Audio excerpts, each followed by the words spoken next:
Why do some people destroy the very thing they prayed for?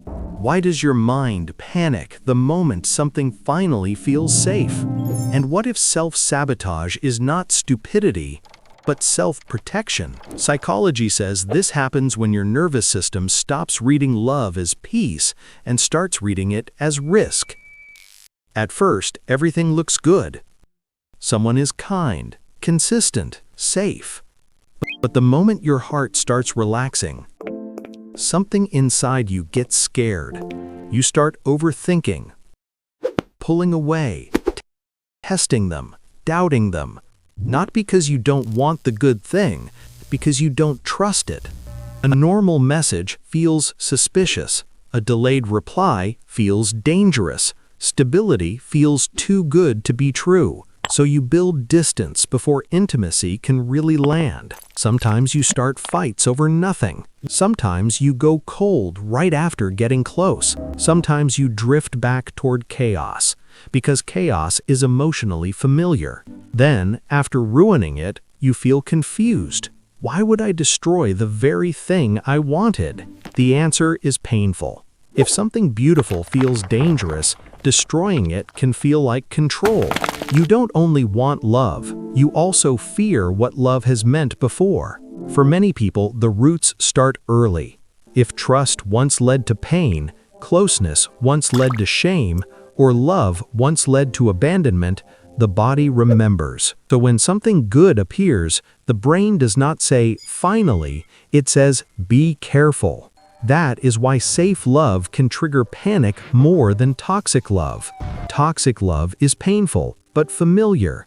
Healthy love is peaceful, but unfamiliar. And unfamiliar peace can feel emotionally suspicious. This is the twist in the middle. You don't ruin good things because you don't want them. You ruin them because part of you cannot believe they can exist without hurting you. So when peace arrives, your body compares it to pain it already knows. And pain wins. Not because you love it, but because it feels understandable. Self-sabotage is often an attempt to control the ending. If I ruin it first, I never have to feel it disappear unexpectedly. If I cause the pain, at least I'm not powerless inside it. That can feel safer than waiting for love to turn into grief. So no, this is not simple stupidity, and it is not always toxic behavior in the way people assume. Sometimes it is a survival pattern pretending to be a personality flaw. And that matters, because once you see the mechanism, you stop romanticizing your damage and start interrupting it. Healing begins when you stop asking, why am I ruining this? And start asking, what does safety feel like in my body? That means slowing the pattern down, naming the panic, not obeying the first impulse to flee or attack. It means letting consistency feel strange without treating strange as dangerous. It means saying the fear out loud instead of acting it out unconsciously. Sometimes one sentence changes everything. This feels safe, and that scares me. That is how the body learns new evidence. And part of healing is learning the difference between boredom and peace, between chaos and intimacy, between danger and unfamiliar calm. Because peace may feel awkward before it ever feels safe. Self-compassion matters too. Shame only makes sabotage more secretive and more convincing. Kindness makes interruption possible. Interruption makes change possible. The goal is not to force yourself into perfect love.